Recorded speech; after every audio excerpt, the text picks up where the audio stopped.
Hey everyone, it's the holidays and you know what that means. Holiday cartoons time. I'm Ravady's blog and welcome to Animation Bliss Top 15 Animated Facts series. Today's video will be about everybody's favorite reindeer who saves Christmas, Rudolph the Red-Nosed Reindeer.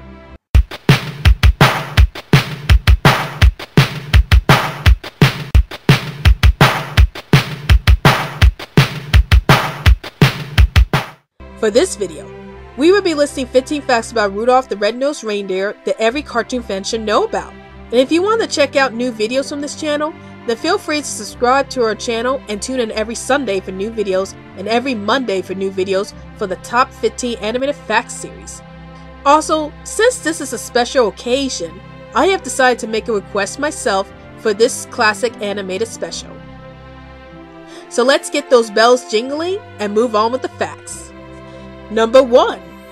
Rudolph the Red-Nosed Reindeer got its start in 1939 when the executives from the Montgomery Ward department store wanted a character that would appear in their coloring books so that they could give out the coloring books to kids who were visiting the department store to see Santa Claus. Rudolph became such a huge success that the Montgomery Ward department store sold over 2.4 million copies of the Rudolph coloring books in just the first year. Number 2. During the same year, the Montgomery Ward department store wanted a story written to make Rudolph's character more marketable. So they hired Robert May, who was a copywriter for Montgomery Ward's mail order catalog division, to write the story for Rudolph. Unfortunately, at the time, Robert May was going through a tough time as his wife had died from cancer, and he was left taking care of his 4-year-old daughter. Although his boss was going to have someone else do the project after he heard about Robert May's ordeal, Robert May insisted on finishing the project, and after the project was finished, Montgomery Ward decided to give the copyright to the story to Robert May himself in 1947. Number 3.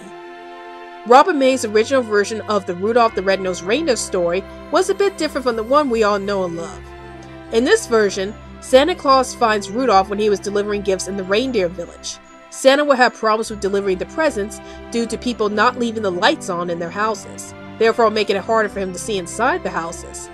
When Santa Claus tripped on the rug, it was then that he sees Rudolph's glowing nose and decided to let Rudolph help out with his deliveries.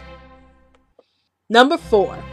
The popular song Rudolph the Red-Nosed Reindeer was actually recorded a decade after the character was created. Robert May's brother-in-law Johnny Marks wrote the lyrics for the song, and Gene Autry was the one who sang the song. Although at first Gene Autry was going to pass on singing this song until his wife convinced him, the song managed to sell over 150 million copies, and it is the second best-selling Christmas song right behind Bing Crosby's White Christmas. Number 5. Although Rankin Bass's animated version of Rudolph the Red-Nosed Reindeer was created in 1964 and remains to be a beloved classic to this very day, it wasn't the first animated version to feature Rudolph on screen. Oh no!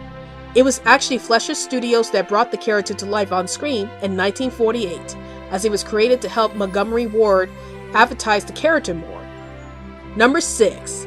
Even though the voice work for the Rankin Bass Rudolph the Red-Nosed Reindeer animated special was done in Toronto, Canada, the stop-motion animation was actually produced in Japan. It took the animation team over 18 months to produce the special, which was quite astounding for a TV special during the 1960s. Number 7. The Rudolph puppet was actually only 4 inches tall, making it one of the smallest puppets used for the Rankin Bass animated special. The Santa puppet was only 8 inches tall, while the Bumble puppet was over 14 inches tall, making it the tallest puppet of them all. Number 8. The snowman who narrated the animated special, Sam the Snowman, was voiced by the famous performer Burl Ives. The animators wanted the snowman to be modeled after Burl Ives, so that pretty much explains why Sam the Snowman nearly looks identical to Burl Ives himself. Number 9. The voice actors for both Rudolph and Hermie were actually neighbors in real life. Billy May Richards, who voiced Rudolph, and Paul Soles, who voiced Hermie, had both lived at the Performing Arts Lodge in Toronto, Canada during the early 2000s. Number 10. Do you remember the scene with the Island of Misfit Toys? The original version of the animated special didn't have Rudolph, Hermie, and Yukon go back to the Island of Misfit Toys to recover the toys who were abandoned. This caused such an uproar among the fans that the scene where Santa Claus goes to the Island of Misfit Toys to deliver them to new homes was added in later reruns of the special. Number 11.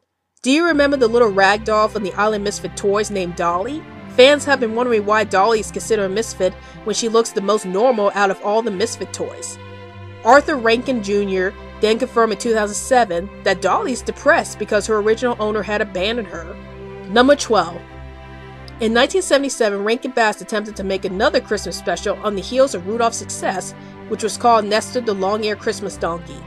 The special was about a donkey named Nestor who was also ostracized by his peers due to his unusually large ears, and he ends up saving Christmas when he protected Mary during a sandstorm using his big ears to wrap her up during their journey to Bethlehem.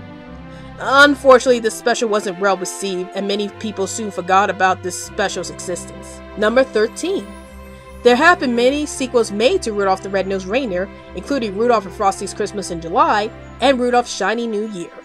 But in 2001, another sequel was made to the original 1964 animated classic called Rudolph the Red-Nosed Reindeer and the Island of Misfit Toys. It was animated in CGI in contrast to the original special stop-motion animation, and it was made under Good Times Entertainment. The special was about the evil toy taker taking all of Santa's toys, and Rudolph and his friends have to stop his evil plans in order to bring the toys back to the children. Number 14.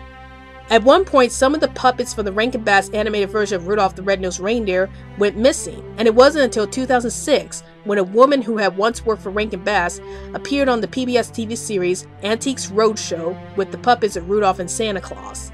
The woman had kept the puppets since the 1970s, and she occasionally let her kids play with the puppets. Of course, this led to the puppets being in poor shape, such as Rudolph losing his red nose and Santa losing his eyebrows. Once the puppets went through Antiques Roadshow, they were repaired and are now displayed at the Center for Puppetry Arts. And finally, number 15. Rudolph the Red-Nosed Reindeer has been airing on TV networks since its debut in 1964, therefore making this the longest-running Christmas special on TV. Wow, that's quite an impressive feat for a red-nosed reindeer. So that's the top 15 animated facts about Rudolph the Red-Nosed Reindeer.